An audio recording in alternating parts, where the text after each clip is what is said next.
ఆకాశవాణి ప్రాంతీయ వార్తలు చదువుతున్నది ఎన్ మణి. ముఖ్యాంశాలు. దేశ లక్ష్యాలను చేరుకోవడంలో యువత పాత్ర కీలకమని నాసిక్లో జరిగిన నేషనల్ యూత్ ఫెస్టివల్లో ప్రధానమంత్రి నరేంద్ర మోదీ పేర్కొన్నారు. పార్లమెంటు బడ్జెట్ సమావేశాలు ఈ నెల 31 నుంచి ప్రారంభం కానున్నాయని పార్లమెంటరీ వ్యవహారాల శాఖ మంత్రి ప్రహ్లాద్ జోషి తెలిపారు. Defence research and development organisation DRDO చేపట్టిన ఆకాశ్ క్షిపణి పరీక్ష విజయవంతమైంది. స్వామి వివేకానంద జయంతిని రాష్ట్ర వ్యాప్తంగా ఈరోజు ఘనంగా జరుపుకుంటున్నారు. ఇక వార్తల వివరాలు. దేశ లక్ష్యాలను చేరుకోవడంలో యువత పాత్ర కీలకమని ప్రధానమంత్రి నరేంద్ర మోదీ పేర్కొన్నారు. స్వామి వివేకానంద జయంతి సందర్భంగా నాసిక్లోని తపోవన్ మైదానంలో నేషనల్ యూత్ ఫెస్టివల్ను ప్రధాని ప్రారంభించారు. ఈ సందర్భంగా మోదీ మాట్లాడుతూ ప్రపంచంలోనే భారత్ అతిపెద్ద 5వ ఆర్థిక వ్యవస్థగా ఎదుగుతుందన్నారు. టెక్నాలజీ రంగంలో భారత్ వృద్ధి చెందుతోందని ప్రధాని పేర్కొంటూ मेरा युवा भारत संगठन से जिस तेजी के साथ देश के कोने कोने में युवा जुड़ रहे हैं और 1 करोड़ 10 लाख के आसपास युवा इसमें अपना नाम रजिस्टर करा चुके हैं। मुझे विश्वास है आपका सामर्थ्य, आपका सेवा भाव देश को नई ऊंचाई पर ले जाएगा। आपका परिश्रम युवा भारत की शक्ति का पूरी दुनिया में परचम लहराएगा। అంతకుముందు నాసిక్లో ఆధ్యాత్మిక పర్యటన చేపట్టిన ప్రధాని రామ్ఘాట్కు చేరుకుని గోదావరి నదికి పూజలు చేశారు. కాగా అయోధ్య రామాలయ ప్రారంభోత్సవం సందర్భంగా నేటి నుంచి 11 రోజుల పాటు ప్రత్యేక అనుష్ఠాన కార్యక్రమాన్ని ప్రారంభిస్తున్నట్టు ప్రధాని ఒక సందేశంలో పేర్కొన్నారు. పార్లమెంటు బడ్జెట్ సమావేశాలు ఈ నెల 31 నుంచి ప్రారంభం కానున్నాయని పార్లమెంటరీ వ్యవహారాల శాఖ మంత్రి ప్రహ్లాద్ జోషి తెలిపారు. ఈ రోజు ఢిల్లీలో ఆయన పాత్రికేయులతో మాట్లాడుతూ ఈ సమావేశాలు ఫిబ్రవరి 9న ముగుస్తాయని, వీటిలో భాగంగా ఫిబ్రవరి 1న కేంద్ర ఆర్థిక మంత్రి Nirmala Sitharaman vote on account budget ప్రవేశపెడతారని వెల్లడించారు. ఈ సమావేశాలు ప్రారంభమయ్యే మొదటి రోజు ఉభయ సభలను ఉద్దేశించి రాష్ట్రపతి ద్రౌపది ముర్ము ప్రసంగించనున్నారు. దేశ ప్రతిష్టను విశ్వవ్యాపితం చేసిన వారిలో స్వామి వివేకానంద మొట్టమొదటివారని రాష్ట్ర రవాణా శాఖ మంత్రి పినిపే విశ్వరూప్ అన్నారు. డాక్టర్ బిఆర్ అంబేద్కర్ కోనసీమ జిల్లా అమలాపురంలోని స్వామి వివేకానంద 161వ జయంతిని పురస్కరించుకుని ఆయన కాంస్య విగ్రహానికి పూలమాల వేసి నివాళి అర్పించారు. ఈ సందర్భంగా మంత్రి మాట్లాడుతూ స్వామి వివేకానంద భారతదేశాన్ని జాగృతం చేయడమే కాకుండా పాశ్చాత్య దేశాలలో యోగా, వేదాంత శాస్త్రాలను తన ఉపన్యాసాల ద్వారా పరిచయం చేశారని అన్నారు. స్వామి వివేకానందుని జీవితం నేటి యువతకు ఆదర్శప్రాయమని కర్నూలు జిల్లా కలెక్టర్ డాక్టర్ జి సృజన పేర్కొన్నారు. స్వామి వివేకానంద జయంతిని పురస్కరించుకుని భారతీయ జనతా పార్టీ ఆధ్వర్యంలో గుంటూరులో నమో రన్ కార్యక్రమాన్ని నిర్వహించారు. కేంద్ర ప్రభుత్వం ప్రతిష్టాత్మకంగా నిర్వహిస్తున్న వికసిత్ భారత్ సంకల్ప యాత్ర అల్లూరి సీతారామరాజు జిల్లాలో విజయవంతంగా కొనసాగుతోంది. ఈ యాత్ర ద్వారా గిరిజన ప్రజలకు కేంద్ర ప్రభుత్వ పథకాలపై అవగాహన, పథకాల లబ్ధిని లబ్ధిదారులకు అందజేసే కార్యక్రమం నిర్వహించారు. అలాగే మౌలిక సదుపాయాలు, ఆరోగ్య సేవలు, వ్యవసాయ విధానాలపై అవగాహన కల్పించి 17 కేంద్ర ప్రభుత్వ పథకాలను లబ్ధి చేకూరుస్తున్నారు. ఆకాశవాణి ప్రాంతీయ వార్తలు వింటున్నారు. Defence research and development organisation DRDO చేపట్టిన కొత్త తరం ఆకాశ్ క్షిపణి పరీక్ష విజయవంతమైంది. ఈ రోజు ఒడిశా చాందీపూర్ తీరంలోని ఇంటిగ్రేటెడ్ టెస్ట్ రేంజ్ నుంచి ఈ పరీక్ష నిర్వహించింది.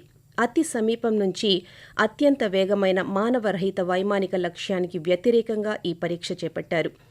దేశీయంగా అభివృద్ధి చేసిన రేడియో ఫ్రీక్వెన్సీ సీకర్, లాంచర్, బహుళ పనులు చేసే రాడార్, కమోడ్ కంట్రోల్, కమ్యూనికేషన్ వ్యవస్థతో కూడిన క్షిపణిలోని పూర్తి ఆయుధ వ్యవస్థ పనితీరును ఈ పరీక్ష ధృవీకరించినట్టు చెప్పారు.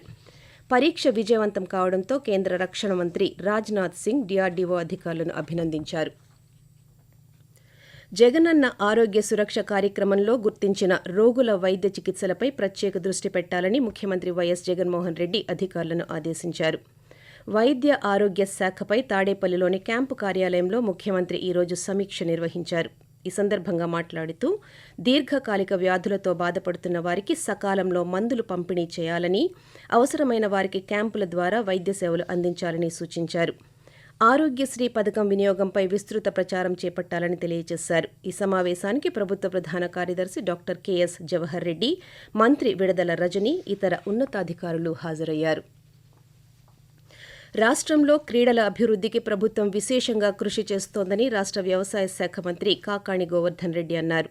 శ్రీ పొట్టి శ్రీరాములు నెల్లూరు జిల్లాలోని పొదలకూరులో 1,15,00,000 రూపాయల వ్యయంతో నిర్మించిన కాకాణి రమణారెడ్డి స్టేడియంను మంత్రి ఈ రోజు ప్రారంభించారు. పొదలకూరులో స్టేడియం కావాలనే క్రీడాకారుల కల నేటికి నెరవేరిందన్నారు. అనంతరం ఆడుదాం ఆంధ్ర కార్యక్రమంలో భాగంగా పలు క్రీడలను స్టేడియంలో నిర్వహించారు. ప్రభుత్వ భూముల్లో ఏళ్ల తరబడి నివాసాలు ఏర్పరచుకున్న వారికి శాశ్వత భూ హక్కులు కల్పించి పట్టాలు అందచేయడం ఒక చారిత్రక ఘట్టమని రాష్ట్ర రెవెన్యూ శాఖ మంత్రి ధర్మాన ప్రసాదరావు అన్నారు. విశాఖలోని గాజువాకలో ప్రభుత్వ ఆక్రమిత భూములకు రిజిస్ట్రేషన్ పట్టాలు, ఉక్కు కర్మాగార, ఫార్మాసిటీ నిర్వాసితులకు ఇళ్ల పట్టాల పంపిణీ కార్యక్రమంలో టీటీడీ మాజీ చైర్మన్ వైవి సుబ్బారెడ్డితో కలిసి మంత్రి పాల్గొన్నారు. ఈ సందర్భంగా ఆయన మాట్లాడుతూ భూమి కలిగిన ప్రతి లబ్ధిదారుడు దానిపై పూర్తి హక్కులు కలిగి ఉన్నప్పుడే సమాజంలో మెరుగైన స్థితి ఉంటుందని అన్నారు. స్వయం సహాయక సంఘాలలో ఉన్న ప్రతి మహిళా పారిశ్రామిక వ్యాపారవేత్తగా ఎదగాలని పార్వతీపురం మన్యం జిల్లా కలెక్టర్ నిశాంత్ అన్నారు. జిల్లాలోని వీరఘట్టంలో వైఎస్ఆర్ చేయూత మహిళా మార్ట్ను కలెక్టర్ ఈరోజు ప్రారంభించారు.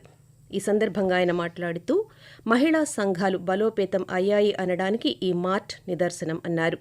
జిల్లాలో అటవీ ఉత్పత్తులు తదితర ఫలసాయాలు పెద్ద ఎత్తున మార్కెటింగ్ చేయడానికి ఈ మార్ట్ ఒక అవకాశం కల్పిస్తుందని అభిప్రాయం వ్యక్తం చేశారు. నిరుద్యోగ యువతకు స్వస్థలాల నుండే ఎంప్లాయ్మెంట్ రిజిస్ట్రేషన్కు అవకాశం కల్పిస్తున్నామని శ్రీకాకుళం జిల్లా కలెక్టర్ శ్రీకేష్ లాఠకర్ అన్నారు. ఈరోజు జిల్లా ఉపాధి కార్యాలయం ఆన్లైన్ వెబ్ పోర్టల్ employment.ap.gov.in ప్లాయర్ను కలెక్టర్ విడుదల చేశారు. ఈ సందర్భంగా ఆయన మాట్లాడుతూ నిరుద్యోగ యువత జిల్లాలోనే కాకుండా దేశం మొత్తం ఎక్కడైనా ఉద్యోగ ఉపాధి కల్పన సమాచారం ఈ వెబ్ పోర్టల్ ద్వారా తెలుసుకోవచ్చని తెలిపారు. ఈ పోర్టల్లో అభ్యర్థులు తమ వివరాలను నమోదు చేసుకుని ఎంప్లాయ్మెంట్ రిజిస్ట్రేషన్ కార్డును ఆన్లైన్లోనే పొందవచ్చని తెలియజేశారు. పోలింగ్ కేంద్రాలుగా వినియోగించేందుకు అవసరమైన అన్ని సదుపాయాలను కల్పిస్తూ పాఠశాలలను సిద్ధం చేయాలని విజయనగరం జిల్లా కలెక్టర్ నాగలక్ష్మి అధికారులను ఆదేశించారు. పోలింగ్ బూతులుగా వినియోగించేందుకు పాఠశాలల్లో కనీస మౌలిక సదుపాయాలను కల్పించడం, నాడు నేడు పనులపై కలెక్టరేట్లో ఆమె ఈరోజు సమావేశాన్ని నిర్వహించారు. మండలాల వారీగా ఆయా పాఠశాలల పరిస్థితిపై సమీక్షించారు. ఆకాశవాణి ప్రాంతీయ వార్తలు ముగించే ముందు ముఖ్యాంశాలు. దేశ లక్ష్యాలను చేరుకోవడంలో యువత పాత్ర కీలకమని నాసిక్లో జరిగిన నేషనల్ యూత్ ఫెస్టివల్లో ప్రధానమంత్రి నరేంద్ర మోదీ పేర్కొన్నారు. పార్లమెంటు బడ్జెట్ సమావేశాలు ఈ నెల 31 నుంచి ప్రారంభం కానున్నాయని పార్లమెంటరీ వ్యవహారాల శాఖ మంత్రి ప్రహ్లాద్ జోషి తెలిపారు. Defence research and development organisation DRDO చేపట్టిన ఆకాష్ క్షిపణి పరీక్ష విజయవంతమైంది. స్వామి వివేకానంద జయంతిని రాష్ట్ర వ్యాప్తంగా ఈరోజు ఘనంగా జరుపుకుంటున్నారు. ఆకాశవాణి ప్రాంతీయ వార్తలు ఇంతటితో సమాప్తం.